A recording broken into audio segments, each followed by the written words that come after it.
어려운 철학책을 한 글자 한 글자, 한 문장 한 문장 함께 읽고 설명해 드립니다. 안녕하세요. 철학책을 강독해 주는 남자 철강남입니다.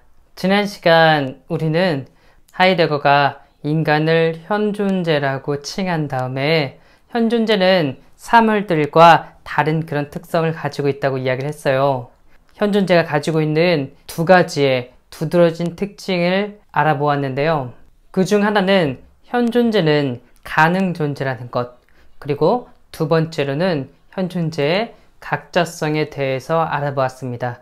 특히 현존재는 가능 존재라는 점에서 다른 사물들을 지칭하는 것처럼 본질 규정이 아닌 실존 규정으로 지칭해야 된다고, 실존적으로, 실존론적으로 이해해야 된다고 알아보았어요. 오늘은 그것에 이어서 하이데거가 현존재에 대해서 이야기하는 것을 더 알아보고자 합니다. 페이지는 64쪽 마지막 문단이네요.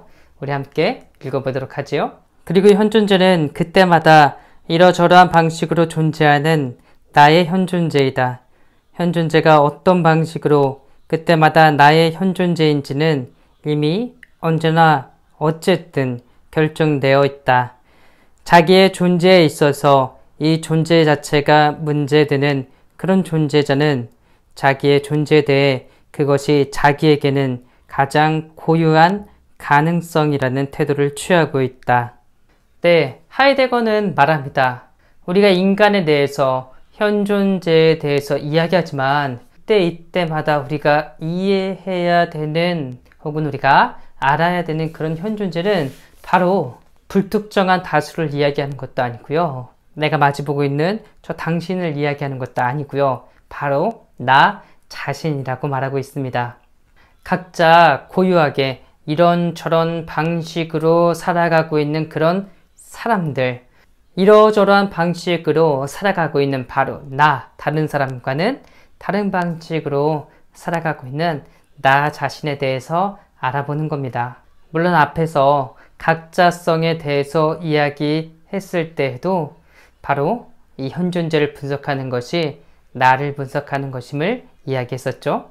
우리가 현존재에 대해서 분석하는 것은 나에 대해서 분석하는 것이니 현존재 분석의 연구는 어느 정도는 우리에게 주어져 있어요.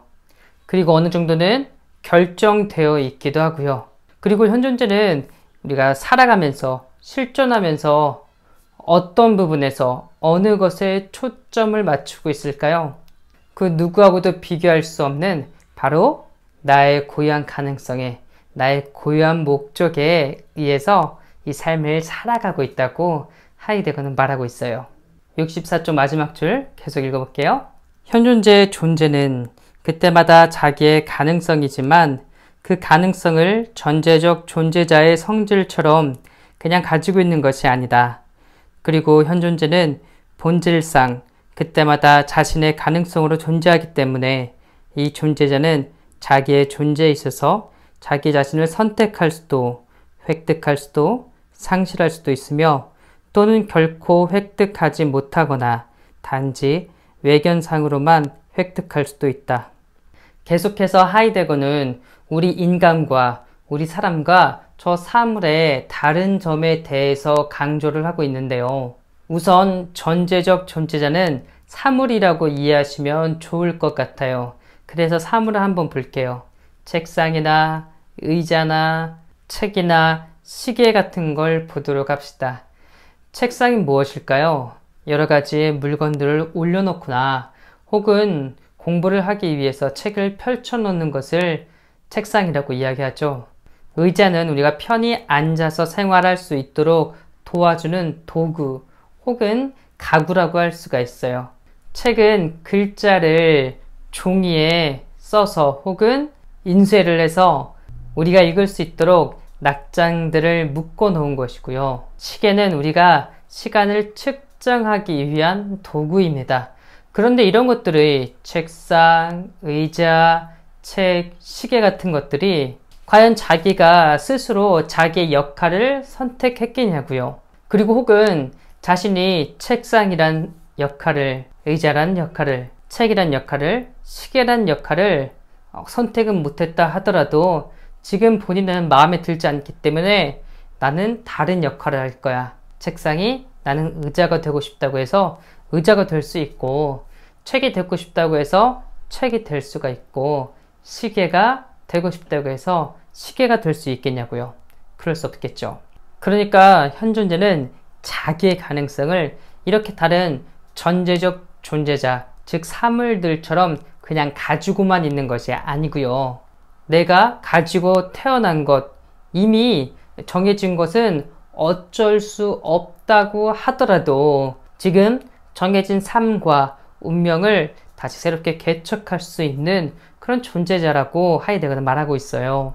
그러므로 이렇게 자신의 고유한 가능성에 입각해서 자신의 삶을 잘 소유할 수도 있고, 즉 자기를 잘 획득할 수도 있고, 혹은 내가 사는 목적이 무엇이고 내가 되고자 하는, 내가 원하는 삶이 무엇인지 모르고 그것을 상실할 수도 있고요.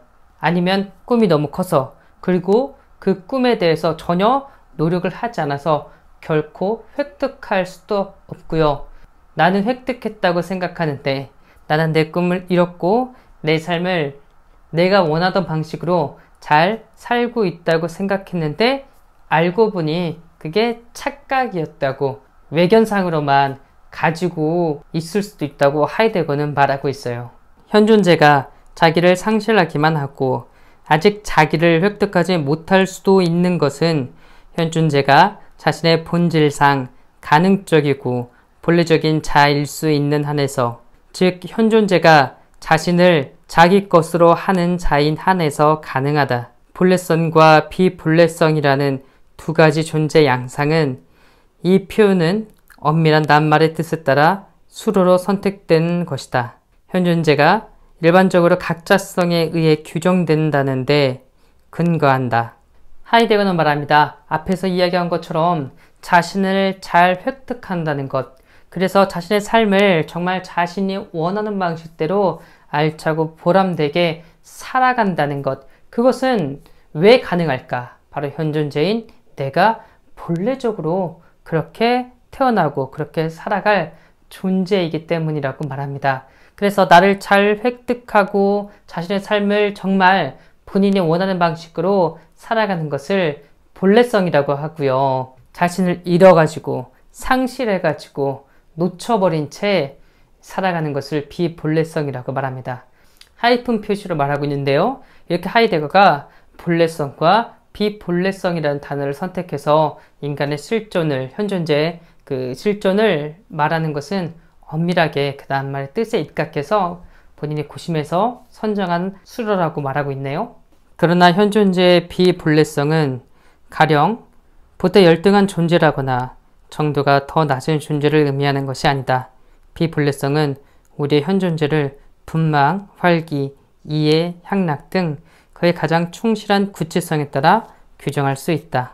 네, 하이데거는 계속 이어서 본래성이라는 말과 비본래성이라는 말이 그 낱말의 뜻과 의미에 관해서 자신이 고심해서 선정을 한 단어이지만, 내가 비본래적이라고 해서 결코 비본래적으로 사는 사람들을 열등하게 본다거나 본래성이 더 우위에 있다거나 그렇게 말하는 것은 아니다라고 이야기를 해요. 하이데거는 앞으로 현 존재를 분석해 나갈 텐데요. 하이데거가 현 존재를 어디에서 분석하냐면 일상성에서 분석합니다.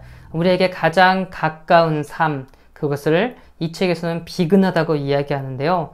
가장 가깝고 눈앞에 있는 우리의 일상성에서 시작해서 현 존재를 분석해 들어갈 건데요.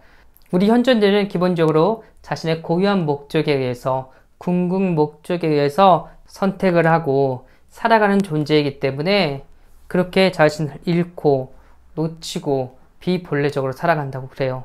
그러니 비본래적인 것을 잘 보고 여기에서부터 시작해서 우리의 본래성에 입각하여 살아가는 삶이 어떤 것인지 알 수 있다고 말을 하고 있는데요. 그래서 비본래성도 인간을 분석하는데, 인간을 이해하는데 매우 근원적인 거라고, 그래서 본래성이건 비본래성인 건 모두 현 존재를 이해함에 있어서 등근원적이라고, 똑같이 근원적인 것이라고 말을 하고 있는데요. 개인적으로는 그렇습니다. 이미 본래성, 비본래성, 그가 선택한 말에 어떤 우위를 가정하고 있는 것 같아요. 무엇이 더 좋다, 무엇이 더 나쁘다라는 것이 그 안에 이미 들어가 있는 것 같아요. 낱말과 단어의 의미에 벌써 호불호가 정해져 있는 것 같습니다. 이것이 맞는지 안 맞는지는 앞으로 계속 쭉 읽어가면서 알아보기로 하죠. 오늘은 여기까지 하도록 하겠습니다. 감사합니다. 수고하셨습니다.